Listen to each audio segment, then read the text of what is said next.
Maggie Moon. Thank you for being here. Today I'm going to be discussing something that surrounds a very sensitive topic. However, I feel that the conversation needs to be had anyway, and that is the topic of sexual harassment in the left-hand path. I want to begin by saying that the Order of Phosphorus and its subsequent lodges have no tolerance whatsoever for any form of sexual harassment. Earlier today, the Magistra of the Order of Phosphorus went live on Facebook to discuss her personal stance. Sexual harassment and the left-hand path can be a really, really thorny topic. And I think sometimes people get confused about what the left-hand path truly entails as they are first embarking upon their journey on the left-hand path. There is a period of time when you're first discovering yourself truly, when you begin your journey on the left-hand path, when you are undergoing the phase of liberation. And the phase of liberation really is when you are shedding all of the dogma and sheep mentality that has been inflicted upon you and infested your mindset and the lens from which you view the world, and how you view yourself and view others, and or you challenge these beliefs that you previously held and you break free from them. During this time of shedding, there really is a sense of freedom that starts to come over you. And for some people, that freedom, is of a sexual nature, okay, where, they realize that perhaps a lot of mainstream religion, how they sort of paint what sexuality should be like, or how one identifies, or who one should love or be with, or whatever. When you're shedding that, some people go through a phase where they engage more in sexual activity and things like that. And, there is nothing at all wrong with that whatsoever.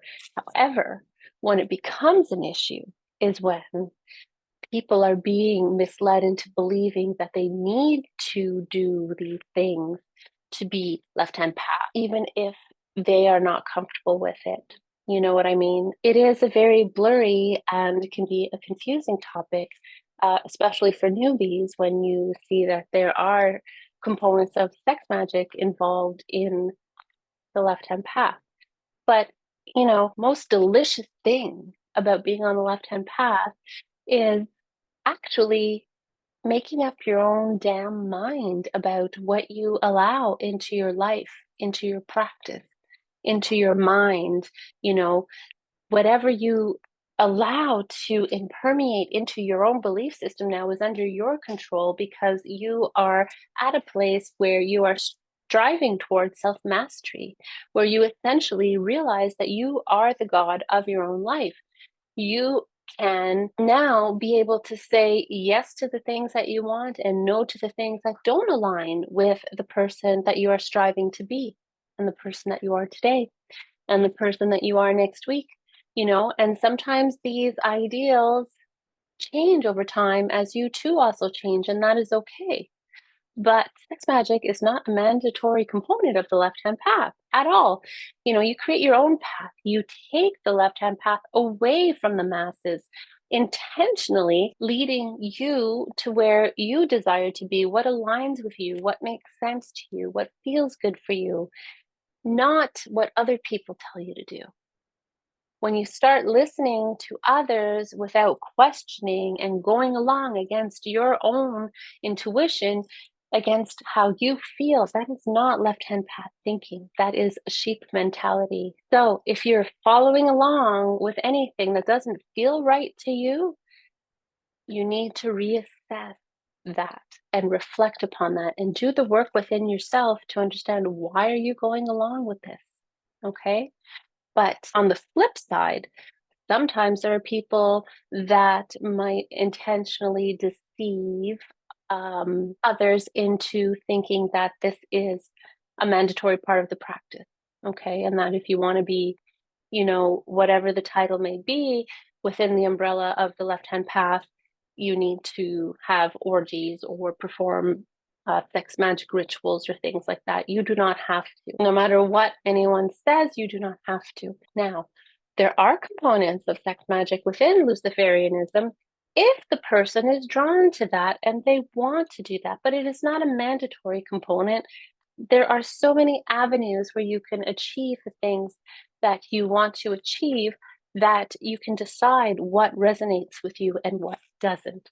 When it comes to sex magic and the practices of that, these things are usually done in your own private ritual chamber. And if you want to share that with the experience with someone else that you want to share this magic with, then you can, but it's your choice. You never have to. The left-hand path is about empowering yourself, not disempowering yourself, not bowing to another person's will.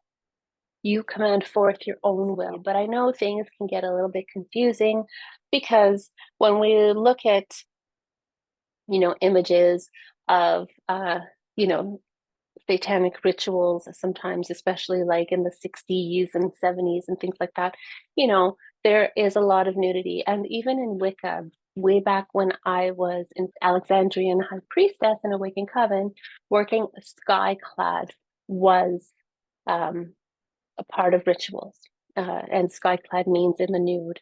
And I think sometimes a lot of people on the outside of the coven, just took the fact that we worked naked as that we're all having orgies and things like that. That is not, that never happened. That's not something that is a part of it.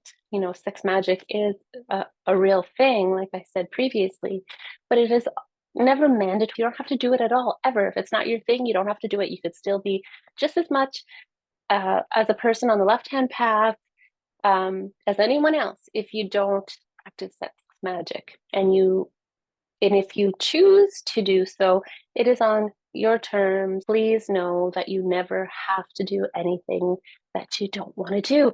That's what the left-hand path is all about. It's about establishing control of yourself on all level of your being and asserting that control and creating boundaries as you progress on your path of self-evolution, and you do not engage in anything that affronts you, affronts your soul, affronts your spirit on any level. And remember, you are a badass witch and you bow to no one. And until next time, I wish you dark and wild blessings.